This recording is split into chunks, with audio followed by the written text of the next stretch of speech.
Good morning. I will shortly be seeing His Majesty the King to offer my resignation as Prime Minister. To the country, I would like to say first and foremost, I am sorry.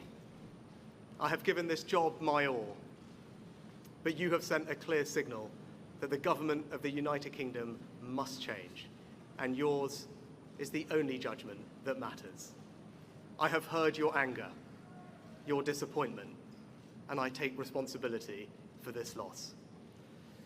To all the Conservative candidates and campaigners who worked tirelessly but without success, I am sorry that we could not deliver what your efforts deserved. It pains me to think how many good colleagues who contributed so much to their communities and our country will now no longer sit in the House of Commons. I thank them for their hard work and their service. Following this result, I will step down as party leader, not immediately, but once the formal arrangements for selecting my successor are in place. It is important that after 14 years in government, the Conservative Party rebuilds, but also that it takes up its crucial role in opposition professionally and effectively. When I first stood here as your Prime Minister, I told you the most important task I had was to return stability to our economy. Inflation is back to target, mortgage rates are falling, and growth has returned. We have enhanced our standing in the world, rebuilding relations with allies, leading global efforts to support Ukraine, and becoming the home of a new generation of transformative technologies. And our United Kingdom is stronger too, with the Windsor Framework, devolution restored in Northern Ireland, and our union strengthened. I'm proud of those achievements. I believe this country is safer, stronger, and more secure than it was 20 months ago. And it is more prosperous, fairer, and resilient than it was in 2010. Whilst he has been my political opponent, Sir Keir Starmer will shortly become our Prime Minister. In this job, his successes will be all our successors, and I wish him and his family well.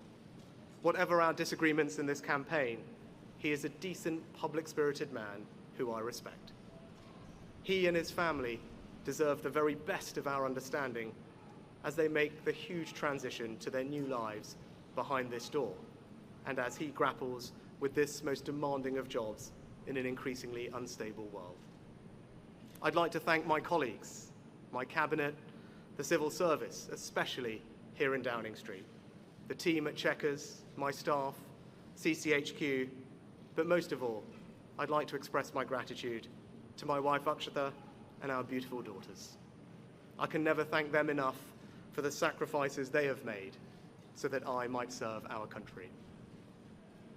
One of the most remarkable things about Britain is just how unremarkable it is that 2 generations after my grandparents came here with little, I could become Prime Minister, and that I could watch my 2 young daughters light Diwali candles on the steps in Downing Street. We must hold true to that idea of who we are, that vision of kindness, decency, and tolerance that has always been the British way. This is a difficult day, at the end of a number of difficult days. But I leave this job honoured to have been your Prime Minister. This is the best country in the world, and it is thanks entirely to you, the British people, the true source of all our achievements, our strengths, and our greatness. Thank you.